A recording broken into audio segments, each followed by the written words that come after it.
Aujourd'hui, deux planètes sont entrées en collision d'une façon qui ne reste pas dans le ciel. La Lune, la planète qui gouverne ce que le corps ressent avant que l'esprit ait les mots pour le dire, s'est déplacée en conjonction exacte avec Jupiter, la force qui gouverne l'expansion, la vérité, et ce moment précis où ce qui était silencieusement vrai devient trop grand pour être contenu par l'architecture qui le retenait. Et ce que cette collision a produit n'est pas une humeur, pas un changement atmosphérique général. Une conséquence spécifique et mesurable dans l'espace entre toi et la personne que tu n'as pas réussi à complètement mettre de côté.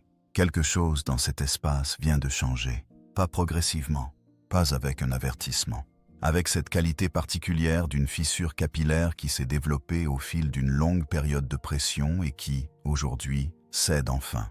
Et si quelque chose en toi le sait déjà sans qu'on te le dise, si ton corps porte une charge légère depuis ce matin qui n'a aucune source évidente dans ton emploi du temps ou tes circonstances, ce n'est pas de l'anxiété, c'est de la reconnaissance. Le corps a reçu la transmission avant que l'esprit ait les mots pour la nommer. Aujourd'hui, le corps est arrivé en premier. Tu es ici parce que quelque chose en toi a su avant que ton esprit ne rattrape. Ce n'est pas une idée poétique. C'est la façon précise dont ton âme navigue, non pas par la logique, non pas par les moteurs de recherche, mais par une attraction qui arrive avant la raison. Avant d'aller plus loin, fais une chose. Aime cette vidéo, abonne-toi et commente ci-dessous. Je suis prêt, pour la vérité, pas pour eux, pour toi-même, comme un signal que tu es venu ici pour recevoir quelque chose, pas seulement pour consommer. Car ce qui arrive dans les prochaines minutes a le potentiel de réécrire l'histoire que tu t'es racontée sur la façon dont les choses se sont déroulées. Et cette réécriture, aussi silencieuse qu'elle puisse sembler en ce moment, n'est pas anodine. Elle est tout. Voici ce que la plupart des gens ne comprennent pas concernant ce genre de moment. La porte ne s'est pas ouverte pour n'importe qui. À un moment donné, au cours des derniers mois, peut-être plus longtemps, tu te tenais à une bifurcation que personne d'autre ne pouvait voir. Une direction était disponible. Elle était plus facile.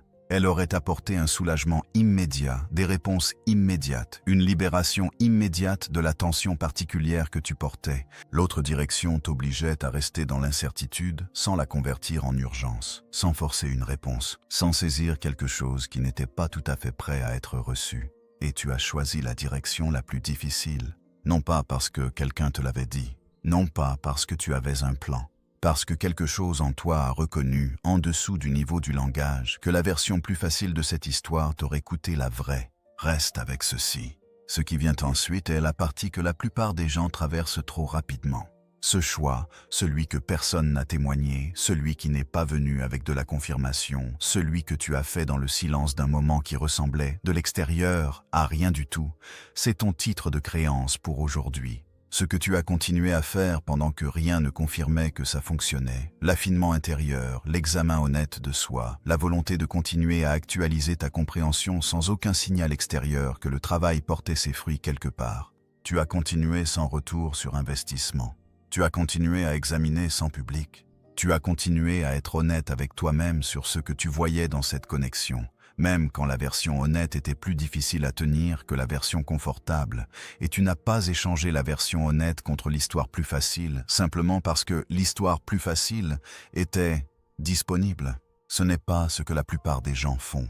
La plupart des gens ont besoin que quelque chose confirme le travail avant de continuer à le faire. Une réponse, un signal, une petite preuve extérieure que l'effort intérieur pointe vers quelque chose de réel. Tu as continué sans rien de tout ça. Non pas héroïquement, non pas avec la conscience que tu faisais quelque chose d'inhabituel, mais simplement parce que l'alternative qui était d'arrêter de voir clairement et de commencer à jouer une version plus facile de la vérité te semblait quelque chose que tu ne pouvais pas faire sans te perdre dedans. C'est pourquoi cette transmission t'a atteint pas par accident, parce que tu as construit en toi-même quand construire semblait ne mener nulle part. Alors parlons de ce qui s'est réellement passé aujourd'hui, dans le ciel, et en toi. Mercure est la planète qui gouverne la façon dont la vérité voyage. Elle règne sur les mots qui sont dits et ceux qui ne le sont pas, les messages envoyés et ceux qui ont été rédigés puis supprimés, les conversations qui tournent en rond depuis des mois sans jamais atterrir. Mercure est là où vit l'écart entre ce qui est ressenti et ce qui est dit, ce territoire spécifique du presque dit, du mi-communiqué, du su mais pas encore dit. Quand Mercure fonctionne à son rythme ordinaire, l'information circule de manière prévisible. Les gens disent ce qu'ils sont prêts à dire, révèlent ce qu'ils sont à l'aise de révéler et gardent tout le reste soigneusement géré. L'information se déplace à la vitesse du confort. Mais le ciel d'aujourd'hui est gouverné par quelque chose de plus grand que le confort. La Lune est la planète qui gouverne ce que le corps émotionnel sait déjà, le sentiment qui arrive avant le langage, la connaissance qui vit dans la poitrine avant d'atteindre l'esprit. Quand la Lune est active dans un transit de ce genre, ce qu'elle fait à une personne n'est pas de modifier sa pensée. Elle modifie sa réalité ressentie. La base de ce qu'elle gérait change de qualité et ce qu'elle gérait commence à être ressenti plutôt que simplement maintenu. Jupiter est la force de l'expansion et de la vérité, le principe planétaire qui rend ce qui est réel indéniable. Jupiter n'introduit pas de nouvelles informations. Il amplifie ce qui est déjà présent jusqu'à une échelle qui dépasse l'architecture qui le contenait. Ce qui était assez petit pour être géré devient, sous Jupiter, trop grand pour être retenu dans la structure construite pour le contenir. Quand ces deux forces, le porteur de la vérité émotionnelle et la force amplificatrice, se rencontrent en conjonction exacte, ce qu'elles créent n'est pas du bruit, c'est de la pression. La pression spécifique et intelligente d'une réalité ressentie qui s'est construite silencieusement et qui atteint le seuil précis auquel le confinement n'est plus structurellement possible. Pas pour toi, pour eux. Ce qui s'est passé aujourd'hui, c'est que la pièce intérieure où ils ont gardé ce qu'ils ressentent pour toi, organisé, géré, visité à des conditions contrôlées, a reçu un coup direct de cet alignement. La Lune a fait revivre le sentiment à plein poids émotionnel. Jupiter a fait dépasser ce poids la capacité de la pièce à le contenir. Et ce qui se passe quand une vérité contenue dépasse son contenant n'est pas une explosion. C'est une détonation d'un genre plus silencieux, une incapacité soudaine et totale à maintenir la fiction que le sentiment est encore gérable. La Lune s'est déplacée en conjonction exacte avec Jupiter aujourd'hui, et la Lune gouverne le corps émotionnel, cette partie d'une personne qui ressent avant de penser et qui sait avant de pouvoir expliquer comment. Avec la Lune activant cet espace, ce qui est vrai entre vous n'est plus seulement une réalité mentale. Cela devient un fait émotionnel, non pas pour l'un de vous, mais pour les deux. Le sentiment qui vivait dans l'espace intermédiaire n'est plus content de rester là. Ce n'est pas toi qui lis trop dans ce que tu ressens. C'est un événement cosmique précis qui produit une conséquence humaine précise. Et la conséquence est déjà en mouvement. Mais voici ce que tu dois comprendre. Ce portail, celui qui s'est entrouvert aujourd'hui, ne s'active pas pour tout le monde de façon égale. Il s'ouvre pour un type de personne spécifique. Celle qui a aimé sincèrement, sans que le plein poids de cet amour lui soit rendu en miroir. Celle qui a maintenu sa clarté non pas parce que c'était confortable, mais parce que l'abandonner aurait exigé de devenir quelqu'un de méconnaissable à soi-même. Cette porte s'ouvre pour la personne qui a vu clairement, qui a vu ce qui se passait réellement dans une connexion même quand l'interprétation plus confortable était disponible et bien plus immédiatement apaisante. Parce que voir clairement est plus difficile qu'il n'y paraît. L'interprétation confortable était toujours là, à portée. L'histoire qui disait que tout allait bien, que l'ambiguïté signifiait quelque chose d'encourageant, que la présence partielle se construisait vers quelque chose de complet, cette histoire t'était disponible à chaque moment où le tableau réel était difficile à tenir. Et tu l'as percé à jour, non pas de façon dramatique, non pas avec des proclamations, des discours ou des confrontations. Tu as simplement remarqué, à un niveau en dessous du langage, que ce qu'on t'offrait n'était pas la même chose que ce que tu valais. Tu as enregistré la défaillance sans en faire une scène. Tu as maintenu ta valeur silencieusement, sans demander à quiconque de valider pourquoi tu la tenais, ni même de savoir que tu le faisais. Ce n'était pas l'amour qui échouait. C'était l'amour qui était honnête. Il était honnête sur ce qui était réellement offert et honnête sur la distance entre cela et ce qui était réel. Et le chagrin de voir clairement cette distance, le chagrin spécifique de reconnaître que quelque chose que tu voulais n'était pas tout à fait ce qu'il prétendait être, ce chagrin a exigé une sorte de courage qui ne se nomme pas courage parce qu'il ne ressemblait à rien de l'extérieur. Le silence qui a suivi, l'écart, l'incertitude, cette période de temps qui ressemblait de l'extérieur à rien qui se passe, ce n'était pas l'univers qui te retenait quelque chose. C'était l'univers qui construisait quelque chose, te construisant dans la version de toi-même qui pourrait recevoir ce moment sans s'y effondrer, sans tout donner pour une fraction en retour, sans appeler une demi-histoire une histoire complète. Et ce n'était pas du temps gaspillé, c'était le prix spécifique de cette connaissance particulière. La connaissance qui arrive aujourd'hui dans cette fenêtre comme quelque chose que tu n'as pas eu à fabriquer, parce que la clarté que tu portes maintenant, tu l'as gagnée à travers chaque moment où tu as choisi de voir avec précision plutôt qu'avec commodité. Tu n'es pas en retard. Tu es arrivé exactement quand la leçon s'est terminée. Voici ce dont l'univers te protégeait. Si cela était arrivé 6 mois plus tôt, si la porte s'était ouverte avant cette fenêtre, avant ce que tu as traversé dans le temps entre alors et maintenant, cela aurait ressemblé à une résolution mais aurait fonctionné comme une répétition. La même dynamique dans un nouveau langage. Le même cycle portant des vêtements différents, parlant dans un registre différent, arrivant dans un chapitre qui semblait nouveau parce que le cadre avait changé, mais portant exactement les mêmes affaires non résolues en dessous. Tu y serais retourné, non pas en tant que nouvelle version de toi-même rencontrant une nouvelle version de la connexion, mais en tant que la même blessure dans la même histoire avec un chapitre d'ouverture différent. Et voici la partie qui t'aurait coûté le plus.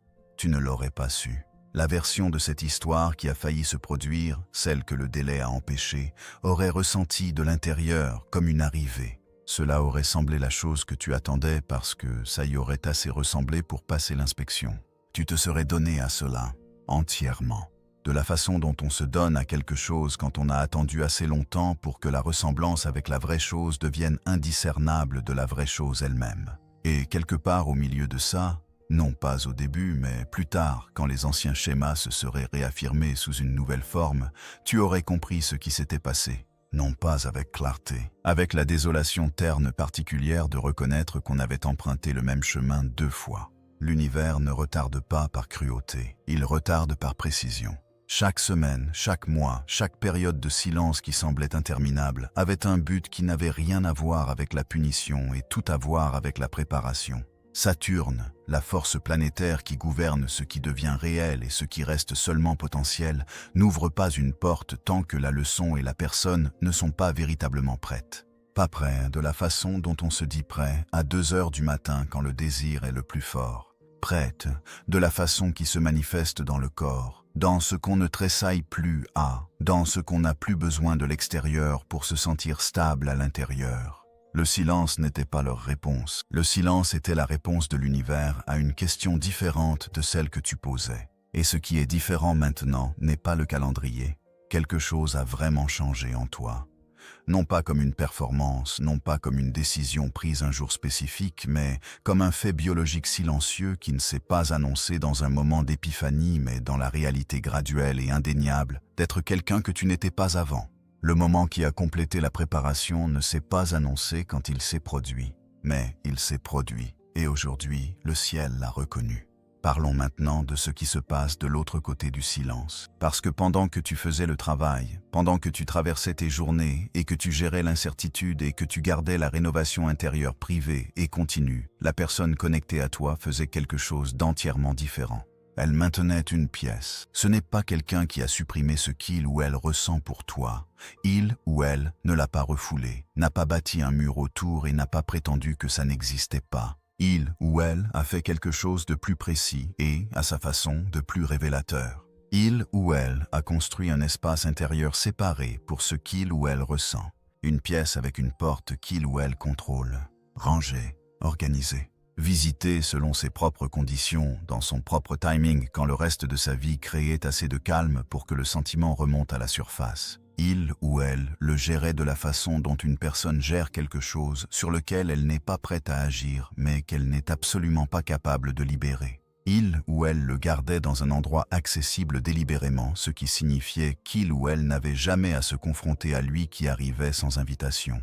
Et pendant un moment, ce système a fonctionné. La pièce tenait. La porte restait fermée la plupart du temps. Il ou elle traversait ses journées ordinaires, à travers les logistiques, les décisions et les interactions qui remplissent ses heures, avec le sentiment classé dans son emplacement désigné. Il ou elle a développé une sorte d'efficacité autour de ça, une géographie intérieure pratiquée qui lui permettait de fonctionner sans que le poids de ce que cette pièce contient le tire constamment.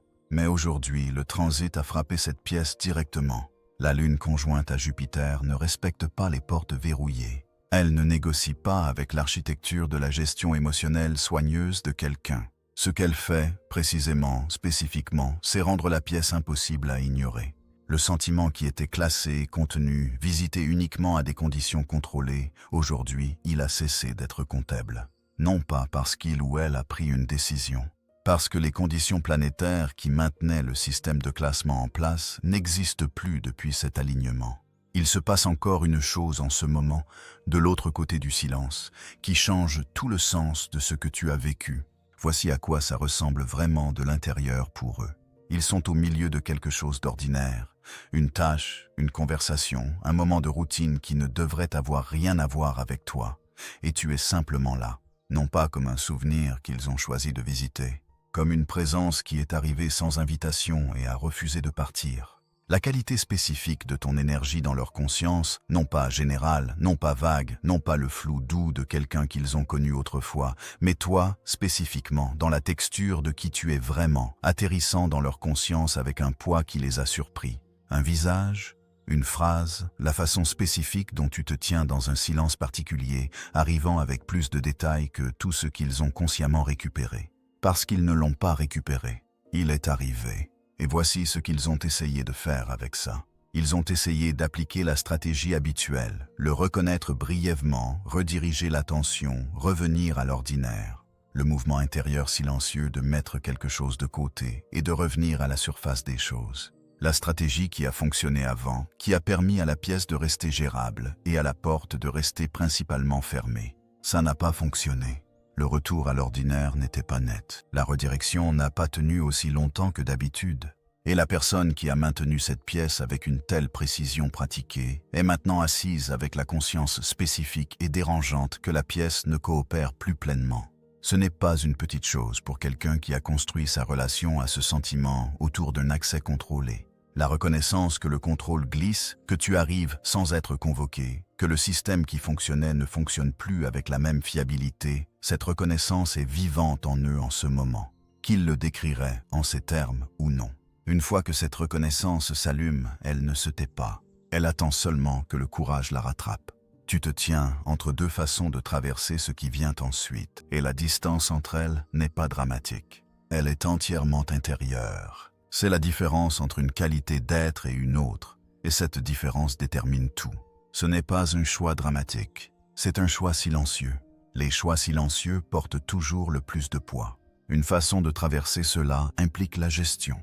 Sa texture spécifique et familière, la partie de toi qui commence à scanner, à anticiper, à s'organiser silencieusement autour de diriger vers un résultat particulier. Le processus en arrière-plan qui tourne depuis des mois, peut-être plus longtemps, la surveillance de bas niveau des signaux, la lecture des silences, la calibration soigneuse de combien espérer et combien se protéger de trop espérer. Cette façon de traverser s'accroche. Elle se serre, presque imperceptiblement, dans les mains et dans la mâchoire et dans la qualité de pensée qui commence à s'accélérer vers la résolution avant que la résolution ait eu la chance d'arriver naturellement. Elle confond l'urgence avec l'élan.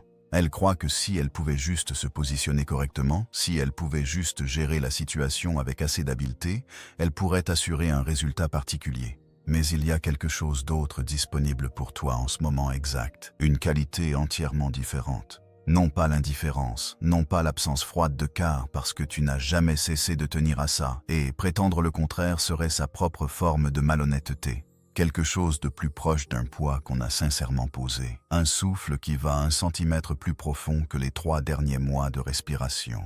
La sensation spécifique d'être pleinement présent, dans ce moment, cette pièce, ce corps, non pas à moitié ici et à moitié vivant dans une conversation qui n'a pas encore eu lieu. Non pas en organisant ton intérieur autour d'un moment futur qui peut arriver ou non sous la forme que tu as imaginée. Ce qui rend ce moment inhabituel n'est pas le sentiment. Tu l'as déjà ressenti, l'attraction de quelque chose de non résolu, le poids de quelque chose de réel qui n'a pas encore trouvé sa forme. Ce qui le rend inhabituel, c'est qu'il le ressent maintenant. Parce que la version de toi qui est là aujourd'hui n'est pas la même version qui était là il y a 6 mois. Et la qualité de ta réception, ce que tu es capable de recevoir et comment tu le reçois, a changé de façon qui compte. La question qui sépare ces deux façons d'être n'est pas compliquée. Mais elle atterrit dans le corps, non dans l'esprit. Peux-tu ressentir la différence en ce moment entre tenir cela assez fort pour le contrôler et ouvrir tes mains assez largement pour vraiment le recevoir? Parce que la gestion ne peut pas recevoir. Elle peut anticiper et préparer et se positionner. Mais au moment où quelque chose de réel arrive, les mains qui s'accrochaient doivent s'ouvrir, et s'ouvrir exige de lâcher l'emprise en premier. Ce qui est demandé de toi maintenant n'est pas la stratégie, c'est la qualité spécifique du laisser-aller, de créer assez d'espace intérieur pour que ce qui est réel arrive dans sa propre forme, dans son propre timing, sans être prédéfini par la version que tu as mentalement répétée. Ce qui arrive quand tu ouvres les mains peut sembler différent de ce que tu t'étais préparé à recevoir. C'est presque toujours le cas. Ce n'est pas l'univers qui te déçoit. C'est l'univers qui livre quelque chose de plus précis que ton imagination, parce que ton imagination a travaillé à partir d'un plan dessiné avant que la rénovation soit terminée. Cette question, honnêtement méditée, est capable d'effondrer définitivement un vieux cycle karmique. Il y a un contrat d'âme sous tout cela. Et aujourd'hui, dans cette fenêtre, il approche de sa clause finale. Les contrats d'âme ne sont pas des arrangements romantiques. Ils ne sont pas la façon dont l'univers te promet une personne spécifique pour un résultat spécifique. Ce sont des accords précis, faits à un niveau de réalité plus profond que les choix conscients que fait chaque personne, sur ce qui doit être appris, confronté et sincèrement intégré avant que deux personnes puissent se rencontrer telles qu'elles sont réellement, plutôt que comme projection de ce que chacune a besoin que l'autre soit. Le contrat entre toi et cette connexion concernait toujours, à sa couche la plus profonde, le timing. Pas le timing au sens casual, pas à propos de qui a envoyé le premier message ou qui était disponible quand, à propos de l'exigence spécifique et non négociable que l'amour et la vraie disponibilité arrivent simultanément pour être réels. Parce que la bonne personne au mauvais moment intérieur, quand l'une ou les deux personnes portent encore des questions non résolues sur leurs propres valeurs, ont encore besoin que la connexion réponde à quelque chose que la connexion n'était jamais censée répondre. C'est encore le mauvais moment. Pas mauvais pour toujours, pas encore mûr. Et la différence entre mauvais pour toujours et pas encore mûr est précisément ce que ce contrat était conçu pour enseigner. Ce que ce contrat est venu t'enseigner, c'est la différence entre l'amour qui arrive du besoin et l'amour qui arrive de la plénitude. La différence entre tendre la main vers quelqu'un parce que le geste lui-même remplit quelque chose de vide et rencontrer quelqu'un depuis un endroit où le vide a été honnêtement abordé, non pas engourdi, non pas nié, non pas expliqué, mais vraiment traversé. Le contrat t'a demandé d'apprendre que tu peux tenir l'amour sans effondrer l'espace qu'il a besoin pour se former correctement. Que vouloir quelque chose de réel ne t'oblige pas à plier la réalité pour correspondre au vouloir. Saturne applique ses contrats. Il ne se soucie pas de combien tu souffres dans le processus. Il n'ouvre pas le chapitre suivant tant que la leçon n'est pas vraiment intégrée, non pas performée, non pas intellectuellement comprise, mais intégrée dans le corps, dans les réponses automatiques, dans la façon dont tu traverses tes journées sans que la leçon soit visible, parce qu'elle est simplement devenue vraie de qui tu es. Et il y a du chagrin à reconnaître cela, un vrai chagrin. Le chagrin de comprendre que la version de la connexion qui existait avant, celle qui a failli être, celle qui tournait autour de la vraie chose sans tout à fait y atterrir, n'allait jamais devenir ce dont tu avais besoin qu'elle soit. Non pas parce que l'un d'entre vous avait tort, parce que le timing l'était, parce que quelque chose en chacun de vous avait besoin de compléter une évolution nécessaire avant que la vraie chose puisse être construite sur un terrain qui la tiendrait vraiment. Le chagrin est aussi pour le temps, pour chaque moment que tu as passé à espérer que la situation deviendrait ce qu'elle n'avait pas encore la capacité d'être. Cet espoir n'était pas insensé. C'était une mesure de combien la chose sous-jacente était réelle. Mais l'espoir visant le mauvais moment coûte encore quelque chose à porter, et tu as le droit de pleurer le porteur. Donne à ce chagrin le plein poids qu'il mérite. Ce n'est pas une faiblesse de le ressentir. C'est le genre d'honnêteté spécifique qui rend possible ce qui vient ensuite. Le contrat n'était jamais une promesse d'éternité, c'était une garantie de transformation. Et la complétion ne nécessite pas de réunion pour être réelle. Ce que tu es devenu, à travers ce contrat, la connaissance spécifique que tu portes maintenant sur ce que tu accepteras et ce que tu n'accepteras pas, sur ce que l'amour exige vraiment des deux personnes pour être durable, c'est déjà à toi. Le contrat concernait toujours ce que tu devenais, pas s'il restait pour en être témoin. Ce que tu es devenu est déjà réel, quelle que soit leur prochaine action. Ton corps a déjà reçu cette information avant que tu trouves cette transmission. Au cours des derniers jours, quelque chose dans ton corps a changé sa ligne de base. Pas de façon dramatique, tu l'aurais presque raté. Un calme dans la poitrine qui n'a pas d'urgence derrière lui. Non pas le calme engourdi de quelqu'un qui a abandonné. Tu connais ce sentiment et ce n'est pas ça. Une qualité différente. Le calme spécifique de quelque chose qui a vraiment dépassé le point de crise et est entré dans quelque chose qui ressemble davantage à une résolution. Le sommeil arrive différemment. Plus tôt peut-être, et avec moins de résistance qu'il en a eu depuis des mois. Et les premières minutes du réveil, cette brève fenêtre avant que la logistique du jour n'arrive pour remplir l'espace, portent une texture différente. Là où elles arrivaient autrefois déjà chargées du bourdonnement de fond des choses non résolues, elles commencent à arriver plus propres. Non pas vides, plus propres. La différence entre une pièce qui a été aérée et une pièce qui est simplement restée sans être perturbée, l'une porte de la fraîcheur, l'autre porte de la densité. Les matins commencent à porter de la fraîcheur. Un prénom, s'il arrive, passe à travers la conscience différemment maintenant. Là où il arrivait autrefois avec une réponse physique spécifique, une crispation, une tension dans la mâchoire et quelque part derrière les yeux, il commence à passer plus comme la météo. Présent, puis en mouvement. Non pas parce que tu as cessé de tenir à ça, parce que ton système a commencé à intégrer ce que le fait de tenir à ça signifie et ce qu'il n'exige pas de l'extérieur pour être réel. La mâchoire se relâche au milieu de phrases ordinaires, sans qu'on le demande. Tu le remarques après coup. Le relâchement, non la tension. C'est nouveau. C'est à ça que ressemble l'apaisement de l'intérieur. Non pas un moment dramatique de lâcher prise, mais la découverte silencieuse que tu l'avais déjà fait dans un moment non témoigné, où le lâcher prise a cessé d'être un acte de volonté et est simplement devenu un fait du corps. Il y a un calme dans le corps pendant des moments qui avaient l'habitude de générer une vigilance de bas niveau. S'asseoir avec un silence qui avait l'habitude de sembler activement menaçant porte maintenant une qualité différente. Non pas confortable exactement, mais non pas dangereux. Juste calme. Le système nerveux apprend, en temps réel, que chaque silence n'est pas celui qui confirme la pire interprétation. Ce n'est pas le calme d'avoir abandonné, c'est le calme de quelque chose qui a vraiment fini.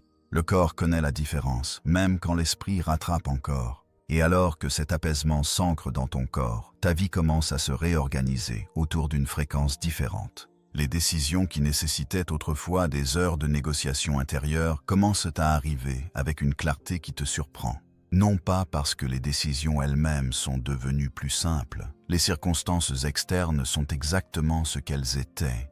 Parce que le conflit intérieur qui compliquait autrefois chaque décision s'est dissous à sa racine. Quand tu ne te bats plus avec toi-même sur ce que tu mérites et ce que tu accepteras, les décisions deviennent nettes, simples, presque immédiates. Les choses qui semblaient autrefois excitantes mais te coûtaient ta paix sont maintenant ressenties comme creuses avant d'arriver complètement. Non pas dramatiquement, non pas avec un discours. Le corps ne génère simplement plus la même charge qu'autrefois. Il a déjà pris la décision sur laquelle l'esprit est encore consulté.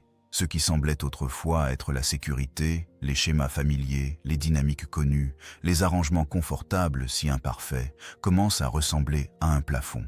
Non pas avec du ressentiment, juste avec la reconnaissance silencieuse que tu as grandi au-delà des dimensions de ce que ces arrangements peuvent contenir. Là où cela semblait autrefois de la stabilité, cela ressemble maintenant à une limitation. Et là où il fallait autrefois un effort pour vouloir quelque chose de plus grand, il faut maintenant un effort pour comprendre pourquoi tu acceptais jamais moins.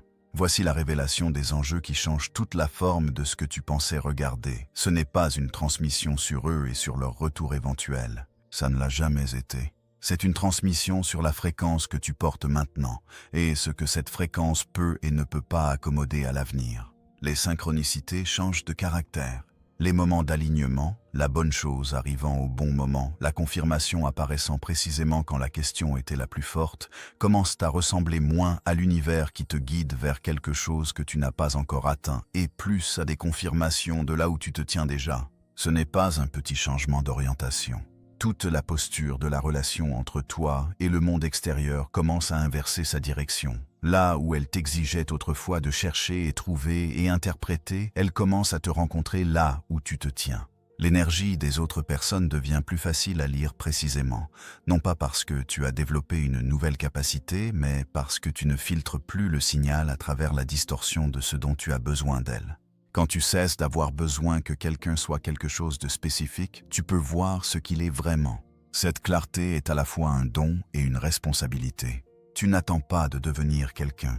Le devenir a déjà eu lieu, en privé, sans annonce, dans la fenêtre exacte où il devait avoir lieu pour être réel. Ce qui est là maintenant n'est pas de la préparation, c'est une arrivée. Après ce genre d'activation, certaines choses cessent simplement d'être disponibles à ton système nerveux, non pas comme une décision, comme une réalité biologique, de la façon dont une serrure qui a été changée ne s'ouvre plus à l'ancienne clé, non pas parce que la clé a l'air différente, mais parce que l'intérieur a été reconfiguré et que l'ancienne clé ne correspond plus à rien de réel à l'intérieur. Être tenu à distance émotionnelle par quelqu'un qui sait exactement ce qu'il ou elle ressent et qui a choisi à plusieurs reprises d'utiliser cette connaissance de façon stratégique plutôt qu'honnête, le système nerveux ne peut plus accueillir ça. Non pas parce que tu as décidé d'exiger plus, parce que la partie de toi qui avait l'habitude de traduire l'ambiguïté en espoir a terminé son travail. Et sans ce mécanisme de traduction en marche, l'ambiguïté atterrit pour ce qu'elle est vraiment. Un choix qu'ils font, non pas une circonstance dans laquelle vous êtes tous les deux. Porter le plein poids d'une connexion pendant que l'autre personne reste à l'aise dans son incertitude, cela cesse d'être durable d'une façon qu'il est impossible de se raisonner à accepter à nouveau. Non pas de façon dramatique, non pas avec une annonce. Le corps identifie le déséquilibre de la façon dont une oreille entraînée entend une fausse note, non pas après délibération, non pas après avoir décidé de remarquer, mais immédiatement, automatiquement, avant que l'esprit ait formé un verdict. La fréquence est simplement décalée. Et un système nerveux qui a traversé ce que le tien a traversé reconnaît maintenant la hors-fréquence avant qu'elle ait terminé sa première mesure. Attendre une honnêteté que l'autre personne a déjà décidé que tu ne méritais pas, cette attente a une qualité différente maintenant. Là où elle semblait autrefois de la patience, elle se montre maintenant comme quelque chose qu'on te demande à tes propres frais. Et la partie de toi qui justifiait autrefois cette dépense, pour te dire que ça en valait la peine, que plus de temps changerait quelque chose de fondamental, cette partie a terminé son travail. Les justifications qu'elle générait autrefois ne sont plus produites. Non pas parce que tu les as supprimées, parce qu'elles ont épuisé leur raison. Ce n'est pas un mur construit de douleur. Ce qui est là est plus précis que ça. Un système nerveux qui a été calibré par une vraie expérience plutôt que par la théorie, et qui lit maintenant certaines énergies relationnelles de la façon dont le corps lit la chaleur. Non pas par délibération, non pas par argument, mais comme des données immédiates et préverbales qui arrivent avant que l'esprit ait assemblé n'importe quelle réponse. Tu ne décides pas que quelque chose est trop chaud. Tu le ressens et tu bouges en conséquence. La calibration qui a eu lieu en toi fonctionne de la même façon. Ce n'est pas un choix. C'est un instrument précis. Et les instruments précis ne rendent pas l'amour impossible. Ils font de l'amour réel le seul type qui s'enregistre. L'amour ne quitte pas ta vie après cela. Il monte en gamme. Tout ce qui entre dorénavant doit te rencontrer là où tu te tiens réellement. Et maintenant, la question de ce qui se passe si cette personne revient dans ton champ. La question de leur retour n'est plus celle qui gouverne ton intérieur, mais la réponse, quand elle arrive, sera lisible, clairement, immédiatement, sans la distorsion du besoin qui plie le signal dans une direction ou de la peur qui le déforme dans l'autre. S'ils reviennent, la première chose que tu remarqueras n'est pas leurs mots. Ce ne sera pas ce qu'ils disent, ou comment ils cadrent le retour, ou quelle explication ils offrent pour le silence. La première chose sera quelque chose que ton corps enregistre avant que ton esprit ne forme n'importe quelle réponse, si leur présence a du poids derrière elle. Si ce qui arrive est une personne entière, ou une présentation gérée d'une. Si la qualité de leur présence ressemble à quelqu'un qui a vraiment traversé quelque chose de réel, ou à quelqu'un qui a simplement manqué le sentiment et est revenu pour lui, espérant que la pièce est encore arrangée comme ils l'ont laissée. Tu n'attends pas ce moment avec la respiration retenue. Tu es présent, ancré, capable de voir clairement, peut-être pour la première fois dans cette connexion particulière, parce que l'espoir ne déforme plus le signal dans une direction et que la peur ne le déforme plus dans l'autre. Ce qui arrive atterrira avec précision, non pas par effort, parce que tu n'es plus sur le chemin de ta propre perception. La première question ne sera pas « Est-ce que je veux encore ça ?» Tu connais la réponse à ça, et prétendre le contraire serait sa propre sorte de malhonnêteté. La question sera de savoir si ce qui revient est la même version de la dynamique qui existait avant, celle façonnée par ce qui était non résolu en chacun de vous, ou quelque chose de vraiment différent. Une qualité différente de rencontre, un terrain différent en dessous. Et tu connaîtras la réponse à cette question, non pas par ce qu'ils disent, mais par ce que tu ressens dans les premières minutes de vrai contact. S'ils ne reviennent pas, et cette possibilité mérite le même espace honnête que l'autre, l'absence confirmera quelque chose plutôt que de détruire quelque chose. Elle confirmera que ce qui était entre vous n'était pas prêt à devenir ce qu'il avait besoin de devenir. Et cette confirmation, ressentie depuis l'intérieur de la stabilité que tu as construite, non pas comme une philosophie que tu adoptes, non pas comme une consolation que tu choisis de croire, mais comme une simple vérité ancrée que ton corps sait déjà, ne ressemblera pas à de la dévastation, elle ressemblera à de la clarté. La clarté spécifique qui coûte quelque chose au début et ne coûte rien après, parce qu'elle ferme une question qui a été ouverte assez longtemps pour que l'ouverture elle-même soit devenue son propre genre de poids. Pas une fermeture dramatique, juste la reconnaissance silencieuse et permanente que ce à quoi tu espérais allait soit devenir réel, soit se révéler comme quelque chose qui n'allait jamais devenir réel, et que les deux résultats te laissent quelque chose de solide sur quoi te tenir, parce que tu te tiens sur toi-même. Le résultat ne te possède plus. Quoi qu'il arrive, tu le reçois depuis un terrain qui t'appartient. Ce qui n'arrive pas, tu ne perds rien que tu tenais vraiment.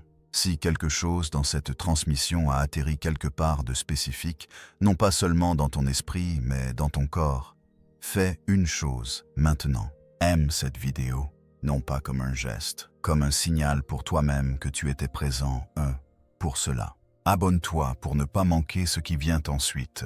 Ces transmissions se construisent les unes sur les autres. Ce qui s'ouvre aujourd'hui est directement lié à ce qui arrive dans la prochaine fenêtre. Et dans les commentaires, écris « La vérité est déjà arrivée ». Dis-le à voix haute pendant que tu le tapes.